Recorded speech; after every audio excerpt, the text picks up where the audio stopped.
up, guys? It's me, Grey Wolf, back to do another video for you. This video is actually getting filmed last, although it's going to end up being the first video in my video series on how to repack battery packs, specifically for my Ryobi cordless drill, but it can really be applied to repacking any battery packs, or even making your own battery packs, for that matter, for example, for like RCs. So what I like to do typically before I release videos is I like to go back over them and watch them after I've edited them, like when I get some downtime at work or whenever, and basically see if I left anything out, if I, if I said, if I misspoke, if I gave bad information, whatever. I try to, correct those mistakes and go back, maybe re-edit them before I release them.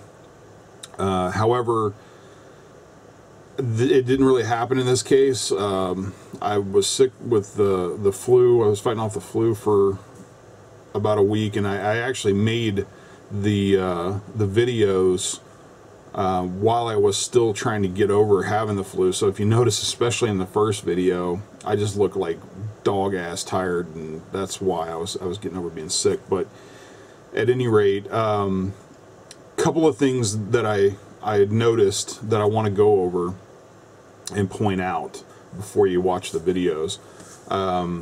First off, I did reorder battery bars. In the video, I use 2-gram battery bars that I bought from eBay.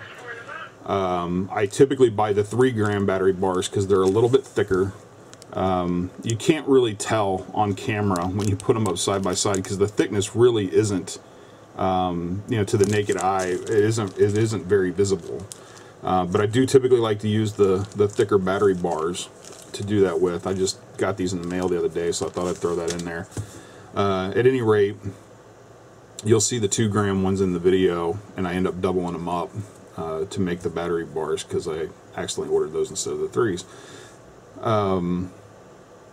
What else?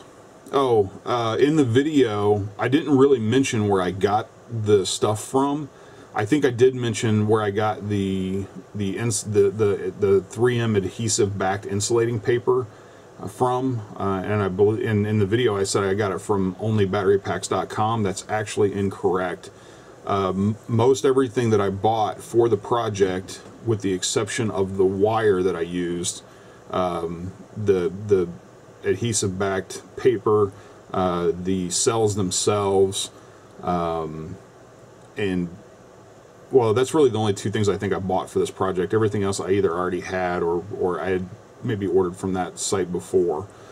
But they sell everything, allbatterypacks.com and onlybatterypacks.com.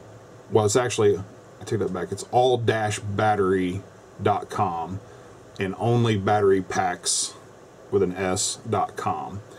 Those 2 sites are the 2 main sites that I use to order battery stuff. Now, onlybatterypacks.com has a little bit better selection of like high capacity batteries.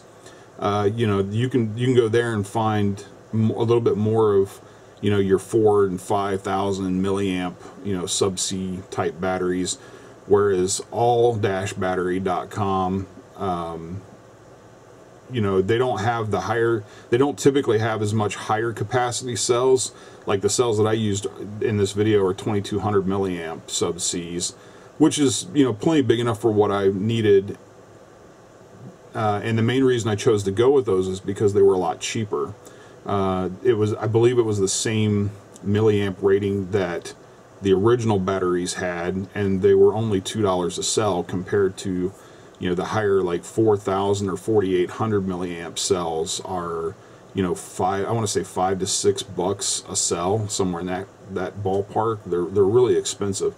Now, granted, those would be some kick-ass battery packs, but I have actually 3 battery packs for my cordless drill, so I wasn't so much concerned about getting high capacity in each individual pack because I have numerous packs. So I chose to go for the cheaper cells because I had so many of them to do. So that was one big thing that I'd kind of partially left out and partially got wrong in the video. But both of those websites are good. You should save both of those websites to your favorites. The other thing that I wanted to point out was I actually didn't realize when I made this video how many people have already made this type of video. It was just something that I was doing, and I was like, hey, you know what? I could see how you could relate this to RC, so I'm going to make one and make a video while I'm doing it and throw it up on my YouTube channel. After watching some of the videos out there from other people, I noticed some people making some critical mistakes. And I'll point out two really big ones right here.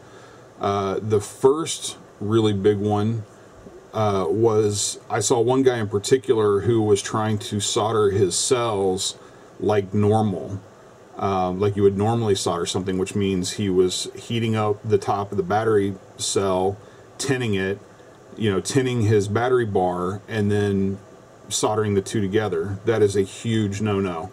You do not want to heat up the top of the cell any more than absolutely necessary, and I'll show you how to get how to minimize that in this video.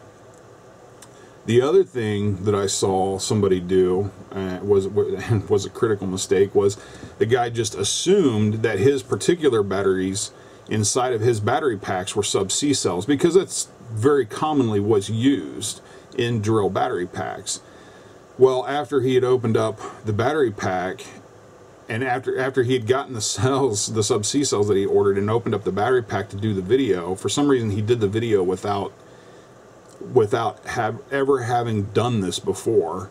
I went ahead and did one of mine previous to making the video, so I knew, kind of what to expect and kind of what I needed to do to make the video and not make any mistakes while I was doing the video. This guy chose not to do that.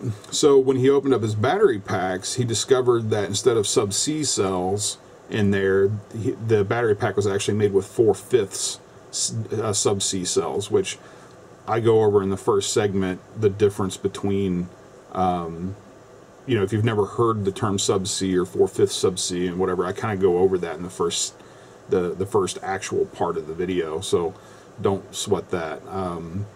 But my point is, open your battery pack before you order your cells, so you make sure you know what size cell you're ordering. And it's very easy to do, because especially if you have calipers, if you have digital caliper or even regular standard calipers, it's very easy to do. Just take the dimension and the length measurements, and then you can go on either one of the websites that I mentioned, onlybatterypacks.com and all-battery.com will both give you the length and the width of the cell dimension, or what am I trying to say? Both websites will give you the dimensions of the batteries. They'll give you the length and the diameter of the batteries, so that way, even if you can't pick up a pack and look at it and say, oh yeah, those are 4/5 sub-Cs, or if you just look at it and go, well, I don't know what the hell size that is. Take the measurements, go to one of those websites, both of them give you the dimensions, make sure you order the right stuff. That's really about it. I just wanted to point those things out before you watch the video. I know it's lengthy, but I make my videos, like I said in the description, I make my videos with the total noob in mind, and I'm not saying total noob as a derogatory comment. We're all total noobs at one point in time or another. I just know when I'm a total noob at something and I go to do it, I want as much detail about everything as possible. I don't want to just see how you did it. I want to know why you chose the cells you chose. I want to know why you chose the solder you chose. I want to know why you chose the soldering iron that you chose. I want to know why you chose the battery bars that you chose, etc., etc., etc. So with that in mind, please feel free to watch the rest of the video. I hope it helps you. Peace.